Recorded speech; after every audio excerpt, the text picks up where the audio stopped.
Hari Om, Yoga Warriors. Mickey Space here with my first ever yin session online for you. So excited to share this yin journey with you today. So just a couple of things to begin with as we're practicing at home. A few pointers, I guess, to how we can approach a yin class at home. So whether you've tried yin or not before, yin yoga is obviously a yoga which works with the energy of yin, so that's slowing down. It's nurturing ourselves, it's going deeper within ourselves.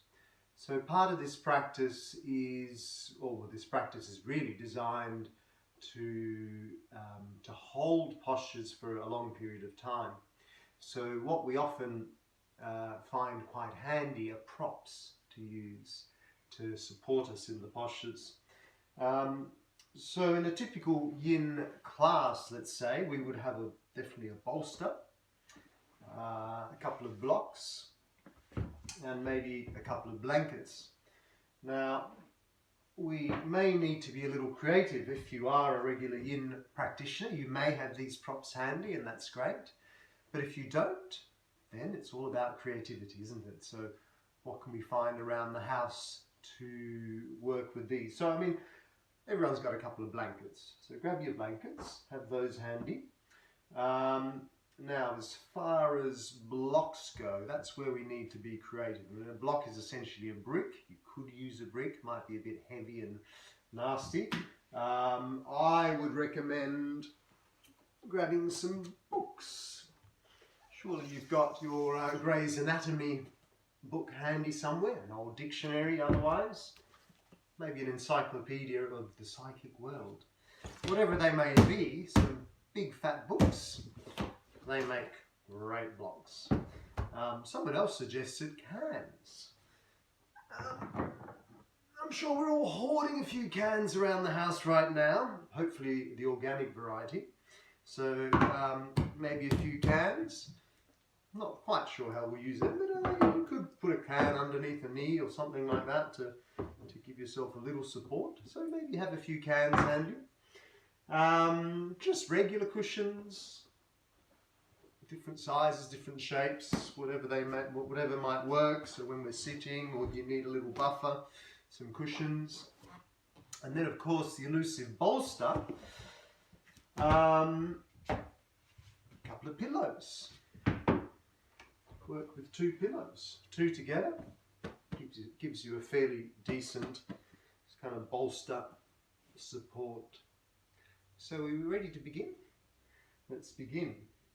So I usually like to begin, another pointer, if you do like to have music in the background, I'm not playing music live here for various reasons, but I'll put a link down below to a soundtrack if you are able to have two sounds at once, so playing this video through your screen, through your TV or whatever, and then maybe on the side another device playing the music, just for that extra little action of having the music as well could be nice. So not necessary, but an option. So link below to a soundtrack that I've mixed, which is perfect for this yin session. Okay, so press play and let's begin. So I like to begin in a reclined butterfly. So you have your bolster behind you. Now the cushions aren't quite as long, let's say, as a bolster in itself. So probably would be good to have one of your blocks down at the end to lift the end up a little further. And then you bring the soles of your feet together, come up nice and snug towards the end of your pillows, your cushions. And then we lie back, maybe have those other pillows handy. We lie back, so feet together, knees apart, lying back over your bolster. And so those extra cushions, potentially either side there, just to support the thighs, not necessary, but an option. If you find the head still falling back a little, maybe an extra cushion underneath the head. it shouldn't be too strong on the lower back here because the pillows sink a little more than a bolster. But if you needed to come up high, you could always have a cushion underneath the bottom or a folded blanket. So that's our first pose, our reclined butterfly. We'll hang here for a couple of minutes. So while you hang in a pose, I might come out of the poses while you're in it, just so I can instruct a little better. While you're hanging in that first pose, just allow your breath to deepen, to lengthen. Maybe close the eyes if you could. Close the eyes.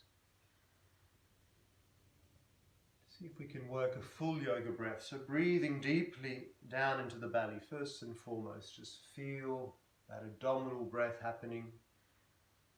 Abdomen expands with the inhale and softens with the exhale. Nice, slow, deep breaths.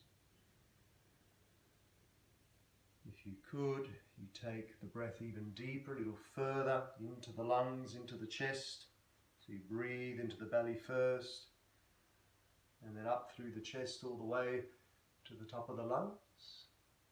And as you exhale, we just let the breath go.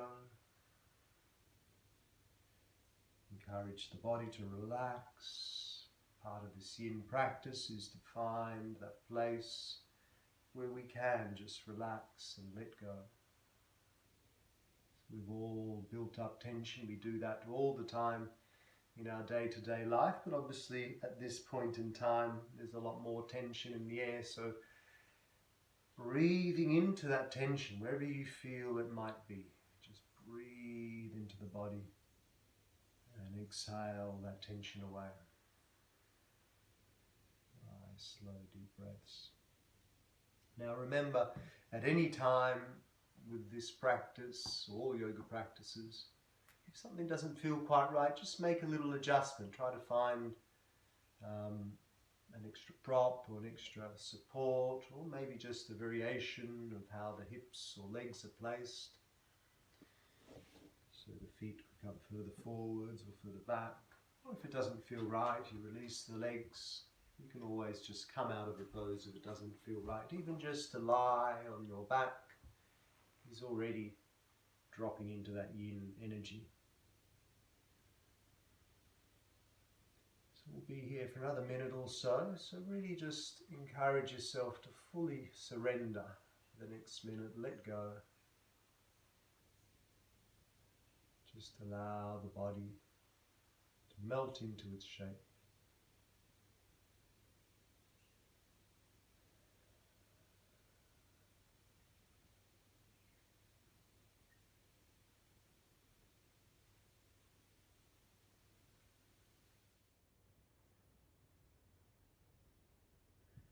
So now, nice and slowly, let's begin to come out of our first pose.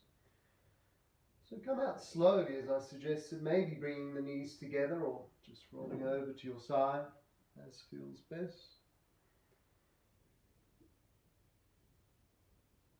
And nice and gently bring ourselves up to sitting.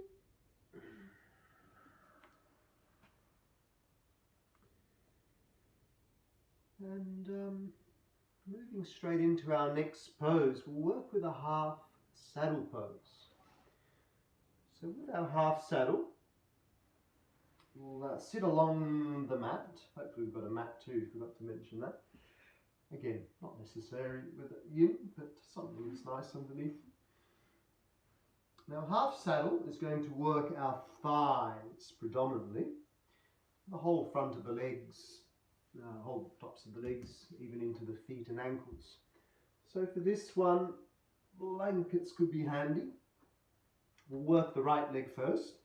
So what we do is we tuck the right leg under, still have your bolster behind you, we may use that. So you're on the top of the right foot with the right heel in beside the right hip there. You might roll out the calf muscle of the right leg out to the side. Now, you try to bring the right buttock back to or towards the floor. If you're feeling that's a bit strong on the knee or on the foot, then That's where your folded blanket might come in handy. A little extra boost with the blanket underneath the lower leg. Or maybe you just need a little buffer underneath the ankle to support there. So you find what works best for you. Can could be handy here too if your knee pops up. Can under the knee. And so we're looking for that stretch along the thigh. And for some of us, just staying upright will be all you need to get that stretch. For some of us, if we can go back down over the bolster, then even better. If we're finding that's too hard, just maybe bring the hands behind and go part of the way and support yourself that way. So that way, maybe on the elbows, if you're able to go all the way. If you're quite flexible here, of course, you could release your bolster and just lie on the mat. So just shuffle until it feels right. Sometimes lifting the bottom up and lengthening through the lower back just to take away that pressure in the lower back can be quite nice, and that little tilt of the pelvis also helps to increase that stretch through your quads. Once you're in your best position, we'll hang out again for a couple of minutes. On average, 3 to 5 minutes for a yin pose is ideal.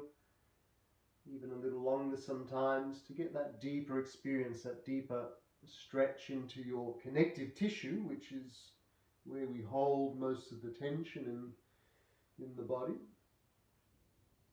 And the connective tissue needs time to be stimulated effectively so that tension can move, can be released.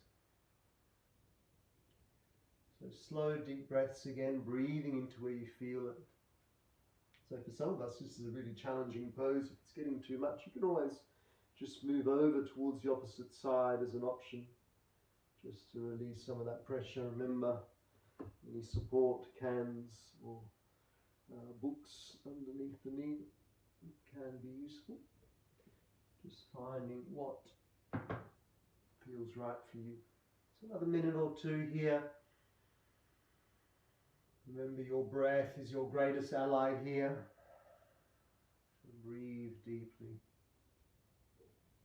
and relax completely.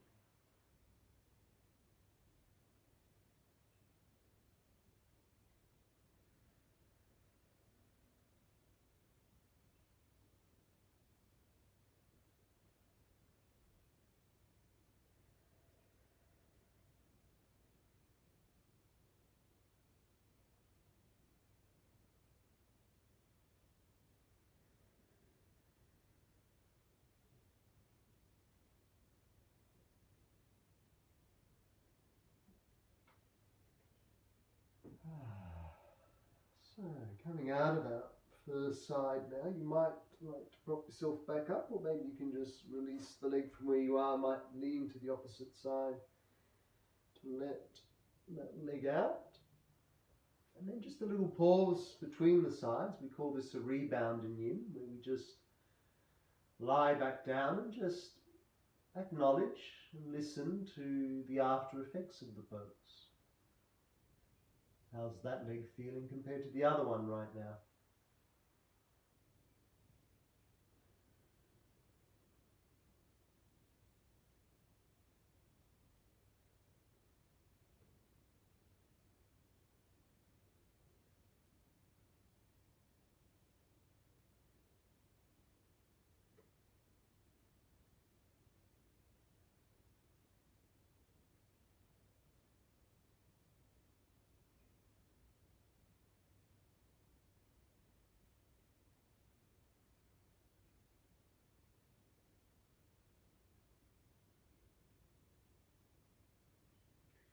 And let's work the other side now. So repeating that same choreography on the other side. Tuck the left one under now. So now you're on the top of the left foot, roll out the left calf muscle out to the side. One other option I forgot to mention is you could always, if on the top of the foot's too uncomfortable, you could always have the foot out on the side, so you're on the inner part of the foot there. So that's another option. On the left side though now. So again, any support you need, blankets, books, cans, find your support.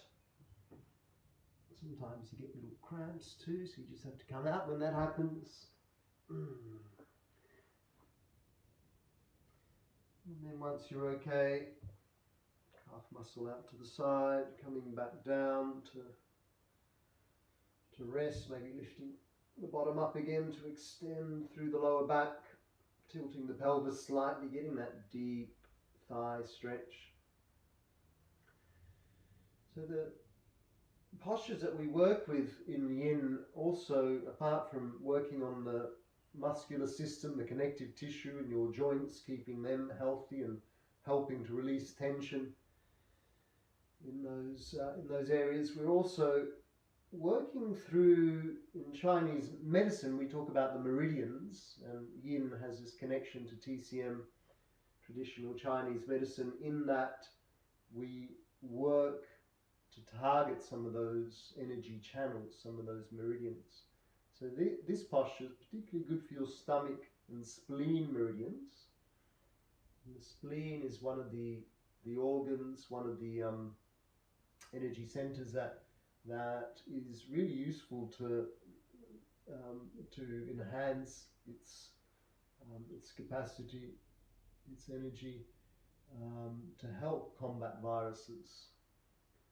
So particularly good at this point in time to work on your spleen. So spleen and stomach running through the thigh, stretching those meridians so the energy of those channels can work more effectively.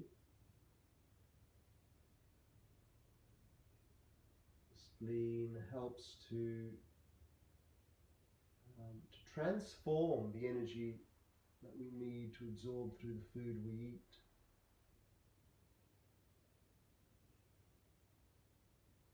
So helping us build stronger immunity by working the spleen.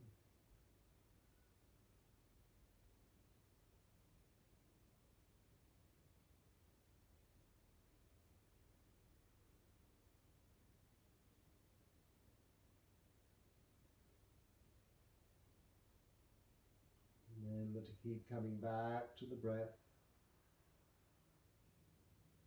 breathing deeply into where you feel it. And one of the other aspects of yin yoga is to work in that meditative approach. So we're looking to also acknowledge the busyness of the mind, and ideally come from that place of witnessing awareness where you're watching, observing the mind and the thoughts and emotions that arise. It almost like taking a step back from your own mind, so that ultimately we become the masters of our mind. We use the mind as our servant rather than being ruled by the mind. So it's a training in progress to become that master. And one of the first steps is just to sit or to lie in a yin pose and acknowledge what the mind's doing, what thoughts arise, what emotions arise, but without getting caught up in those stories, like you're sitting back and watching them on a screen.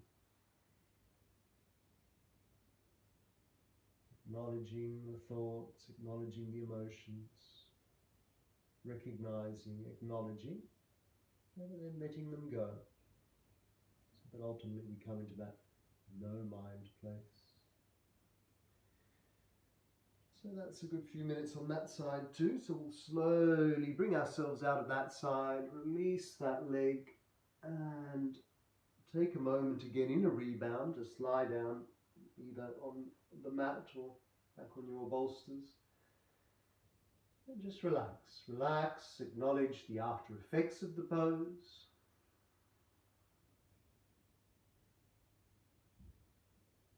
How's the body feeling?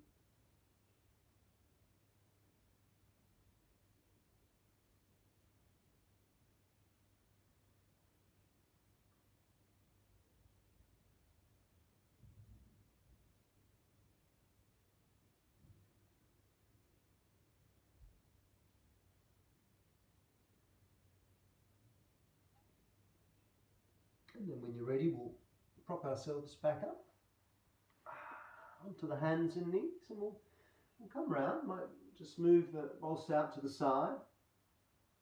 Have all your props handy though. We'll come into Anahatasana next. Anahatasana, the heart melting pose. So for this one, we start on the hands and knees. We walk the hands forward, maybe just slightly wider than shoulder width apart. We aim to keep the thighs perpendicular to the floor here. And then we drop the chest and chin, the head down to the mat. So some of us will get the head down there comfortably, some of us might struggle. So if we're struggling, give yourself again some support. Maybe you have your bolster underneath,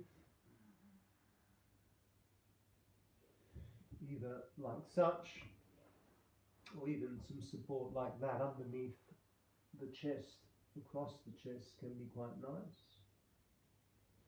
And we can either be on the forehead, if the forehead reaches the ground comfortably, or potentially even on the chin. On the chin you'd create a little compression into your neck, which can be quite useful if it feels okay. For some people that compression is not comfortable, so if it's not, then don't do it. If it is, that little compression helps to restore the natural curve in the neck that sometimes compromises as we get older. So into your best position on the chin or on the forehead, into Anahatasana. We'll stay there for a little while. Now this pose is opening up the chest, opening up through the shoulders, and so working your heart and lung meridians. Most postures work a few different meridians, but let's say those are the main ones here that we're working. It's called Anahatasana, which essentially means the heart melting pose. So it's a nice analogy there. You're just feeling your heart melting towards the earth, taking some time maybe to acknowledge and give thanks to Mother Earth. So let's just stay here for a little while, feeling that openness in the chest, in the shoulders happening, that stretch there, to work our heart and lung meridians. Heart, of course, that place of love, unconditional love, and deep inner peace, the eternal home within us. And the lungs, that channel which at this point in time really is probably the key channel to work with, to make the lungs strong, to help combat all viruses, all contractions, constrictions, making the lungs strong and healthy by opening them up. So another minute or two here. Just breathe deeply. Try your best to surrender in the pose. If you want to come out earlier, just slide onto your belly. That's where we'll end up next. If you can, let's stay for a little longer.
So we're suggesting we'll come out now, come onto the belly. If we've got props out to the sides, just come to lie on your belly. You're turning the head to one side, on the back of the hands. And just relax there for a minute or so on the belly. Just letting go and tuning into the after effects of that pose, how it feels in your shoulders now, in your chest, in your heart.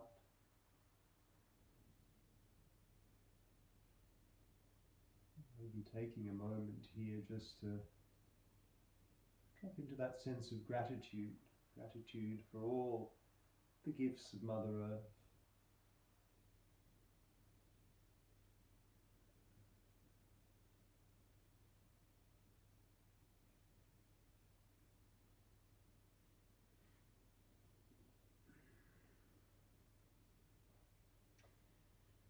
And then when you're ready, propping ourselves up for our next pose, our Sphinx pose. So Sphinx, nice and easy on the forearms. We prop ourselves up to hang out like a Sphinx. The elbows below the shoulders, forearms parallel more or less.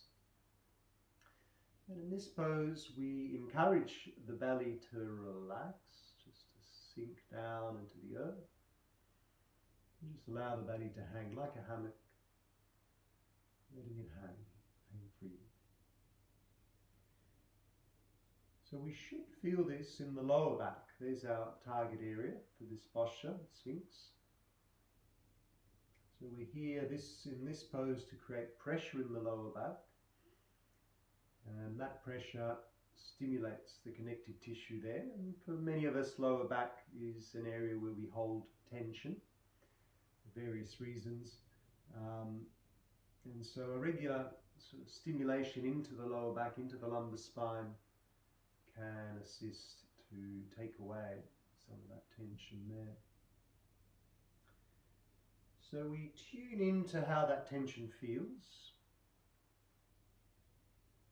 For most of us, as is in this position, we get a little bit of tension, not too strong, not too soft, and that's what we're after. If it is a little strong though, if we are quite tight in the lower back, then you could just slide the arms further forward, then that would reduce that tension. If you instead feel, actually I could go a little further here, you could try the seal pose, so hanging out like a seal. So for that I would take the hands just slightly wider and then straighten the arms, and so you're lifting up high with the body, deepening that compression into the lower back. So with all these postures, particularly this one, where there's quite a few options, variations, you could play around. You could try seal for a little bit. For many of us, that's not sustainable for long periods, so you could just hang out there for a little while until it feels, no, that's enough, so you come back down, or maybe find a halfway point using your cushions, your bolster, and just coming onto the forearms on the bolster. So you prop yourself up in that respect, a little higher, but not quite as high as the seal. So you've got a few options there. Just find the sweet spot that's right for you. Not too strong, not too soft, just the right amount of pressure. So it should be in a place where you can relax the belly. You can just let it hang. So that pressure's there, it can be felt.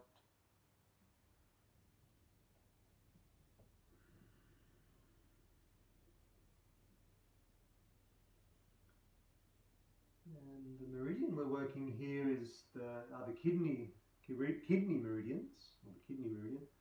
And the kidney is probably the best meridian to really work on giving you strong immunity. It is the place that really builds up the inner strength, the inner power in our body to help fight infections, to help give us energy. So This regular stimulation of the kidney meridian, really, again, vital for any time, but particularly this point in time.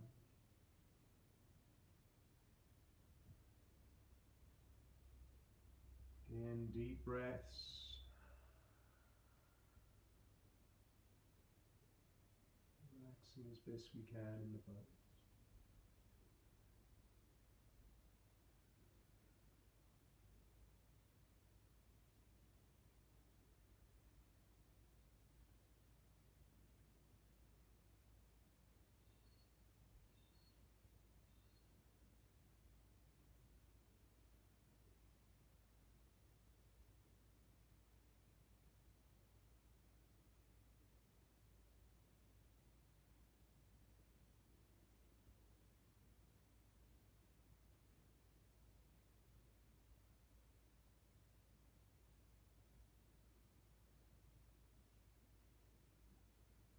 Acknowledging our thoughts as they arise, without getting too involved in their stories, just coming back to our breath, coming back to our body, coming back to our point of focus, to be present in this moment.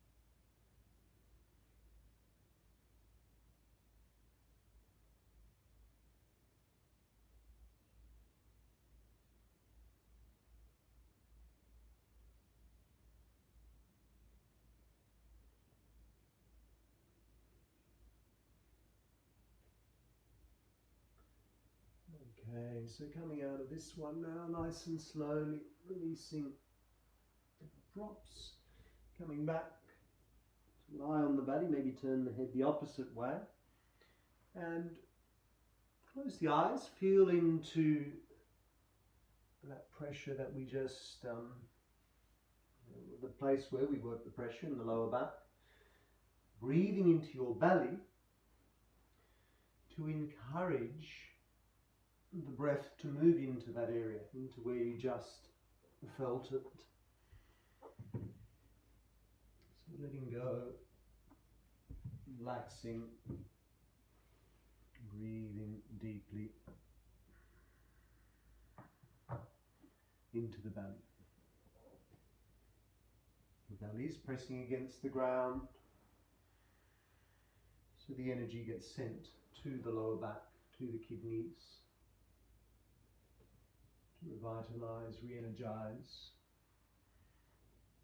our kidney space.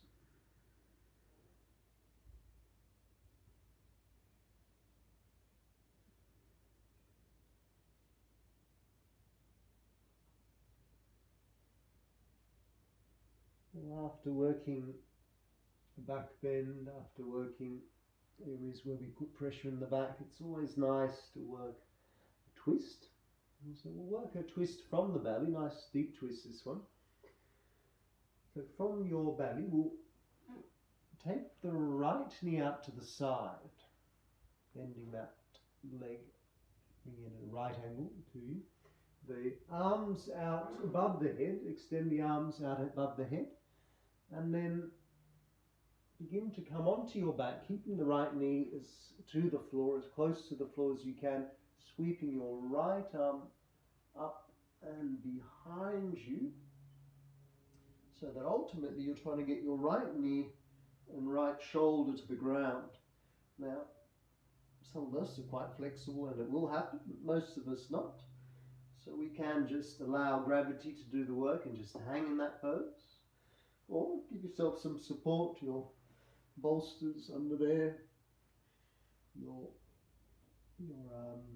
books, cans or blankets under the knee, whatever feels right for you, just to support you in that twist. So you can relax in the twist. We're working here the gallbladder meridian, and we're obviously twisting the spine, helping to realign the spine, release any blockages, any tension there. And the hips, shoulders, the whole body really gets a nice twist here. So just relax in that pose for a minute or two. If you can, you turn the head to look along the right side, if that feels comfortable. If not, look wherever it feels comfortable. There's no absolutes in yin, never absolutes. It's really up to what feels right for you. We're all unique, all individuals in our physical makeup, so we acknowledge and we respect where we're at.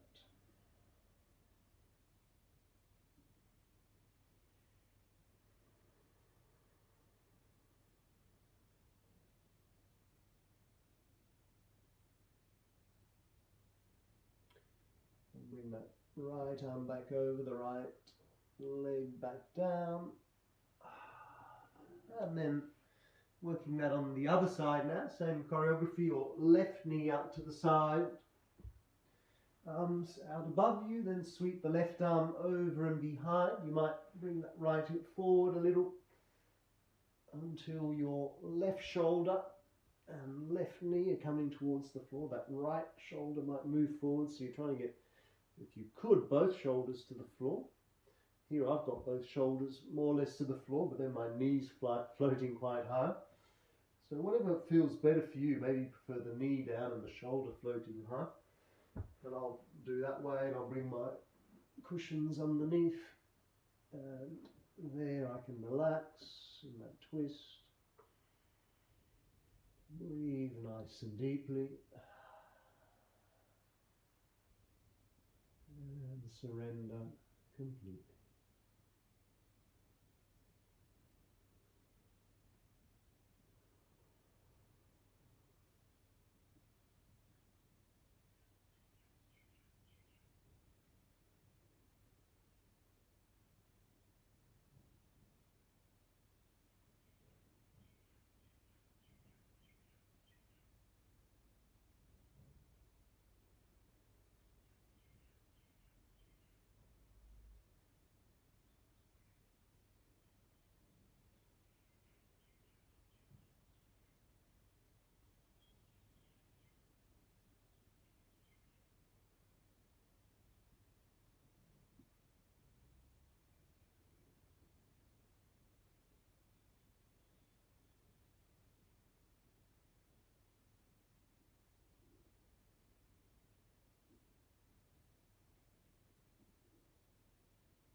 All these postures, you're always welcome to stay a little longer. You've got the option of just pausing the video. But at this point in time, we'll come out of there, if you follow me, and let you just, if you can, just from where you are, just move onto your back now. We're going to come into our Shavasana, most people's favourite part. So with our Shavasana, you could just lie on your back. It can be nice to bring one of your pillows underneath the knees, potentially, just to give yourself some support. And then, of course, the favourite is the blanket over the top of you to get nice and snug, nice and warm.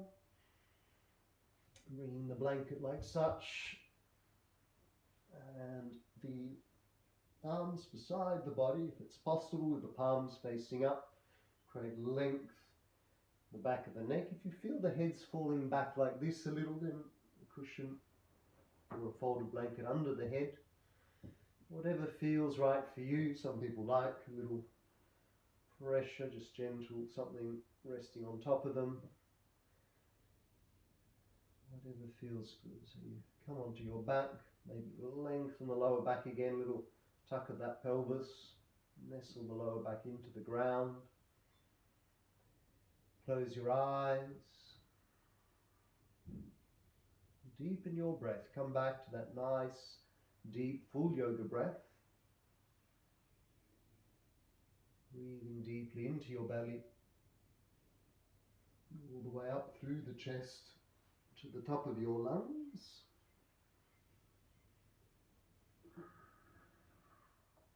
And allow yourself to fully surrender now, to let go. To give in. Nothing to do now, nowhere to be. Resting in your stillness. Mind set free.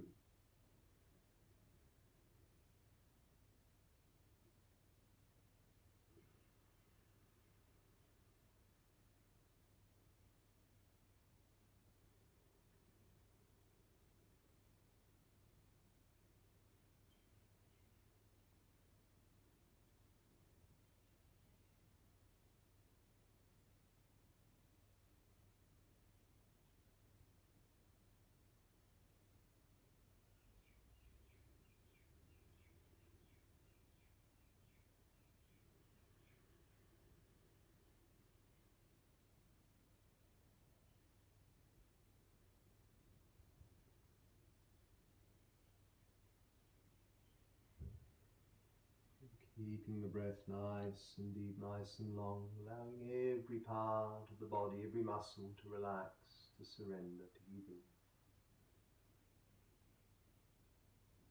And stay there for another couple of minutes. I'd like to just read just a little excerpt from a book by Osho called Yoga, the Science of the Soul, which is essentially a commentary on the Yoga Sutras by Patanjali, which is one of our main books, go-to books for us yogis. So the Sutras of Patanjali will lead you step by step towards this understanding of the mind, what it is, what modes it takes, what types of modifications come into it, how we can use it and go beyond it. And remember, you have nothing else right now, only the mind. You have to use it. If you use it wrongly, you will go on falling into more and more misery. You are in misery. That is because for many lives you have used your mind wrongly, and the mind has become the master. You are just a slave, a shadow following the mind. You cannot say to the mind, stop. You cannot order your own mind. Your mind goes on ordering you, and you have to follow it. Your being has become a shadow and a slave, an instrument in the hands of the mind. Mind is nothing but an instrument, just like your hands or your feet. You order your feet, your legs, and they move. When you say stop, they stop. You are the master. If I want to move my hand, I move it. If I don't want to move my hand, I don't move it. The hand cannot say to me, now I want to be moved. The hand cannot say to me, now I will move no matter what you do. I'm not going to listen to you. If my hand starts moving in spite of me, then there will be chaos in the body. That's what's happened in the mind. You don't want to think, and the mind goes on thinking. You want to sleep. You are lying down on your bed, turning from side to side. You want to go to sleep, and the mind continues. The mind says, no, I'm not going to think about something, or I am going to think about something. You go on saying stop, and it never listens to you, and you cannot do anything. Mind is just an instrument, but you have given it too much power. It's become dictatorial, and it will struggle hard if you try to put it in its right place. Buddha also uses the mind, but his mind is just like your legs. People go on coming to me and they ask, what happens to the mind of an enlightened one? Does it simply disappear? He cannot use it? It disappears as a master. It remains as a servant. It remains a passive instrument. When Buddha wants to use the mind, he can use it. When Buddha speaks to you, you will have to use it. Or he will have to use it because there is no possibility of speech without the mind. The mind has to be used. If you go to Buddha and he recognizes you, he knows that you have come before, he's using the mind. Without the mind, there can be no recognition. Without mind, there is no memory. But he uses the mind, remember? This is the distinction. And you are being used by the mind. Whenever Buddha wants to use the mind, he uses it. Whenever he doesn't want to use it, he doesn't use it. It's a passive instrument. It has no hold on him. So, nice deep breaths again. And let's give the fingers and the toes a gentle wriggle. Maybe stretch the arms up over the head and roll over to your favourite side. Take a moment there. And then when you're ready, gently making our way back up to sitting.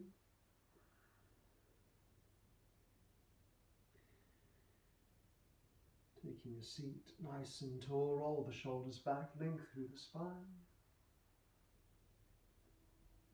Let's bring our hands into prayer in front of our hearts.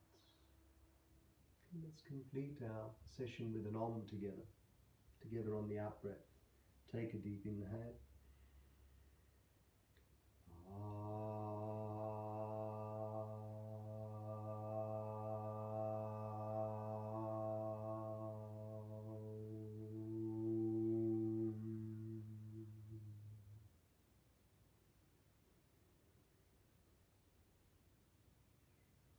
Let's bow in respect for each other. Namaste. Be healthy, be strong, be in your center. Have a wonderful day.